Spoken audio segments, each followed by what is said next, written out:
আমরা বলেছি যে বাংলাদেশে গত 15 বছরের ফেসিবাদের আমলে 4টা মোটা দাগে গণহত্যা হয়েছে। প্রথম গণহত্যা হয়েছে পিলখানায় গণহত্যা, যেটা পিলখানায় কোনো বিদ্রোহ হয় নাই, কোনো মিউটিনি হয় নাই। পিলখানায় আমাদের স্বাধীনতা সার্বভৌমত্বের সাথে জড়িত দুইটা বাহিনীকে মুখোমুখি করে আমাদের দেশ ধ্বংসের ষড়যন্ত্র হয়েছে।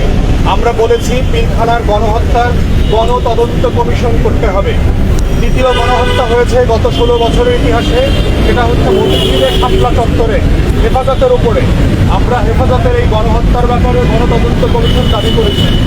তৃতীয়ত আমরা বলেছি যে বাংলাদেশের তৃতীয় গণহত্যা হয়েছে খুন এবং ব্লক রেইডের নামে বিরোধী দল এবং মতের হাজার হাজার নেতাকর্মীকে হত্যা করা হয়েছে, যেটার ব্যাপারে তারা কমিশন ইতিমধ্যে থেকে শুরু করে বিএনপি জামাত তকমা দিয়ে, জঙ্গি তকমা দিয়ে বিভিন্ন অজুহাতে খুনে অংশগ্রহণ করতে অস্বীকার করেছে, রাতের ভোটে অংশগ্রহণ করতে অস্বীকার করেছে এমন হাজার হাজার সশস্ত্র বাহিনীর সদস্য, বিডিআর, বিজিবি, সেনা, নৌ বিমান বাহিনী এবং বিভিন্ন বাহিনীর কর্মকর্তা এবং সিপাহী সদস্যদেরকে বরখাস্ত করা হয়েছে। আমরা দাবি করেছি যে একটা বিচারপতি লেড বেসামরিক গণতদন্ত কমিশন করবার জন্য। আমরা শুনতে পাচ্ছি যে এইটা রিভিউ করার জন্য সশস্ত্র বাহিনী উদ্যোগ নিয়েছে, যেটা আমরা প্রতিবাদ করেছি যে এই ধরনের গণতদন্ত কমিশন জাস্টিস লেড বেসামরিক ব্যবস্থাপনায় হতে হবে। এবং আপনারা জানেন যে সশস্ত্র বাহিনীর যে আইন আছে, মিলিটারি অ্যাক্ট, এয়ারফোর্স অ্যাক্ট এবং নেভাল অ্যাক্টে আপনার কোনো কারণ ছাড়া যে কোনো সিপাহী এবং কর্মকর্তাকে রাষ্ট্র ডিসমিস করতে পারে, বাহিনী প্রধান ডিসমিস করতে পারে, কোনো বিচার করতে পারবে না, কোনো কারণ দর্শাইতে হবে না। আমরা মনে করি যে আমাদের সংবিধানে যে মৌলিক মানবাধিকারের কথা বলা হয়েছে, এটা এটার সাথে সাংঘর্ষিক। অতএব তারা শুধু মিলিটারি অ্যাক্টের অধীনে ট্রাইব্যুনালে যদি তারা সংক্ষুব্ধ হয়, সুপ্রিম কোর্টে মানবাধিকার লঙ্ঘনের জন্য তারা যেন আপিল করতে পারে। ভারত সহ বিভিন্ন দেশের নজির আমরা তুলে ধরে বলেছি তাদেরকে এই সুযোগ দিতে হবে। এবং আমরা বলেছি যে বাংলাদেশের প্রত্যেকটা গণতদন্ত কমিশন লাইভ হইতে হবে। আমেরিকার যে কংগ্রেশনাল হিয়ারিংয়ের মডেল আছে, সিনেট হিয়ারিংয়ের মডেল অথবা ব্রিটিশ পার্লামেন্টের যে মডেল আছে, এটা লাইভ হবে এবং ওই সকল দেশে এটা গণমাধ্যমে সরাসরি সম্প্রচার করা হয়। আমাদের প্রত্যেকটা গণতদন্ত কমিশন পৃথিবী সংসদের মাধ্যমে লাইভ সম্প্রচার করতে হবে। দেশের রাজনৈতিক দল, সুশীল সমাজের সদস্যরা যারা আছেন, ছাত্ররা যারা আছেন, তরুণরা যারা আছেন, যারা সংক্ষুব্ধ, তারা সেখানে সাক্ষ্য দিতে পারবেন রেজিস্ট্রেশনের মাধ্যমে। এই প্রসেস স্বচ্ছতার সাথে, জবাবদিহিতার সাথে মেনে যেন এই কমিশনের কাজগুলো শুরু করা হয়, এই ব্যাপারে আমরা আহ্বান জানিয়েছি এবং মাননীয় প্রধান উপদেষ্টা এই প্রস্তাবের সাথে একমত হয়েছেন এবং ওনারা যত শীঘ্রই সম্ভব এই গণতদন্ত কমিশনগুলো করবেন বলে আমাদেরকে আশ্বস্ত করেছেন এবং আমাদের কাছে জানতে চেয়েছেন এটার ফরম্যাট কিভাবে হবে। আমরা বলেছি যে আমরা লিখিত আকারে ওনাদেরকে আমরা এটা জানিয়ে দিব।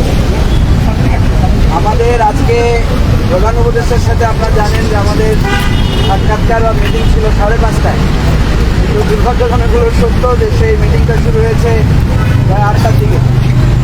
তো আমরা হাসির ছলে বলেছি, এই জন্যই হয়তো আমাদের অন্তর্বর্তীকালীন সরকার নির্দিষ্ট সময়সীমা দেয় না, কারণ ওনারা নির্দিষ্ট সময় রক্ষা করতে পারেন না এবং ওনারা যদি কোনো নির্বাচনের সময় দেন হয়তো এইভাবেই ওনারা সময় রক্ষা করতে পারবেন কিনা সেটা সন্দেহ।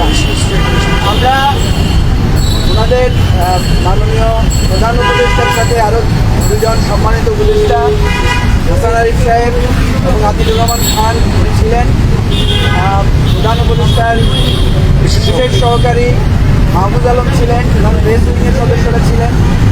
আমরা আমাদের 6টা অবজারভেশন এবং 11টা প্রস্তাবনা আমরা আপনাদের সামনে লিখিতভাবে তুলে ধরেছি এবং সেটা আপনাদের কাছে আমরা দিব, আমরা এখনই পেয়ে যাবেন। আমরা যেই পর্যবেক্ষণটা বলেছি সবথেকে বড়, সেটা হচ্ছে যে দেশে আইন শৃঙ্খলা পরিস্থিতি এবং সরকারের নিয়ন্ত্রণের জায়গাটায় মানুষ আস্থা পাচ্ছে না, এখনও পুলিশ ভালোভাবে কাজ করছে না এবং পুলিশের মনোবল অনেক দুর্বল। আমরা দেখেছি যে সেনাবাহিনীকে ক্ষমতা দেওয়ার পরও দেশের আইন শৃঙ্খলা পরিস্থিতির উন্নতি হয়নি। আমরা বলেছি যে বেশ কয়েকটি মন্ত্রণালয়ের কাজ খুব হতাশাজনক, বিশেষ করে জনপ্রশাসন, স্বরাষ্ট্র, আইন, এ ধরনের কিছু মন্ত্রণালয়ের ব্যাপারে আমরা বলেছি প্রয়োজনে এই সমস্ত মন্ত্রণালয়ের উপদেষ্টাদেরকে পরিবর্তন করা, নতুন উপদেষ্টা নিয়োগের ব্যাপারটা আমরা বলেছি, এটা একটু আমরা কঠোরভাবে ওনাদেরকে বলেছি। এরপরে আমরা ওনাদেরকে বলেছি যে বাজার নিয়ন্ত্রণ ব্যাপারে কিন্তু মানুষ খুব অসন্তুষ্ট। ঢাকা সহ বিভিন্ন শহরে যানজট নিয়ে মানুষ খুবই বিরক্ত। সরকার যদি এগুলো পরিবর্তন করতে না পারে, সরকার যদি এগুলোতে সঠিক পদক্ষেপ না নেয়, তাহলে মানুষ কিন্তু অস্থির হয়ে যাচ্ছে, মানুষ বিরক্ত হয়ে যাচ্ছে। আমরা আরও একটি কথা বলেছি যে গণমাধ্যমের কর্মী যারা আছেন, গণমাধ্যমের সম্পাদক যারা আছেন, তাদের আমরা দেখেছি অনেকের নামে গণহারে মামলা হচ্ছে। আমরা বলেছি গণহারে মামলা না করে সুস্পষ্ট অভিযোগের ভিত্তিতে মামলা করা যেতে পারে। অবশ্য ওনারা আমাদেরকে বলেছেন, দেখেন এই মামলার দায়িত্ব তো আমাদের না, আমরা তো মামলা করি নাই, কিন্তু পাবলিক মামলাগুলো আমরা কী করবো? আমরা ওনাদেরকে বলেছি যে আপনারা যাতে পুলিশকে ইনস্ট্রাক্ট করেন যার যেটা অপরাধ সে অপরাধে মামলা হোক, কোনো ভুল মামলা যাতে না হয়। এর বাইরে আমরা একটা গণতদন্ত কমিশন করা, সেনাবাহিনী প্রশাসনের বিভিন্ন লোকদেরকে যাদেরকে চাকরিচ্যুত করা হয়েছে অন্যায়ভাবে, দ্রুত তাদেরকে কম্পনসেট করার জন্য আমরা বলেছি। আমরা শহীদ পরিবারগুলো, আহত পরিবারগুলোকে যথাযথ তাদের ক্ষতিপূরণ দেওয়া, তাদের জন্য চাকরির ব্যবস্থা করা, যাদের বাসস্থান নাই তাদেরকে বাসস্থানের জন্য টোটাল করেছি। ওনারা কিন্তু আমাদেরকে আশ্বস্ত করেছেন এবং বলেছেন যে ওনারা অলরেডি এটা শুরু করেছেন। আমরা সবচেয়ে বেশি জোর যেটাকে দিয়েছি, আপনারা সবসময় বলেন যে আপনার নির্ধারিত সময় আছে, কিন্তু আমরা ওনাদেরকে নির্ধারিত সময় বলেছি 1.5 থেকে 2 বছরের মধ্যে সমস্ত যে মৌলিক পরিবর্তনগুলো বা সংস্কারগুলো করে একটা গ্রহণযোগ্য নির্বাচন যাতে দেয়। আমরা আপনাদের শত্রু না, কিন্তু মানুষের অধিকার ক্ষুণ্ণ হলে এবং আপনাদের যদি কোনো দুর্বলতা প্রকাশ পায় রাজনৈতিক দল হিসেবে, এটা আমাদের কর্তব্য, এটা আমরা বলবো। সুতরাং আমরা সেটা বলেছি।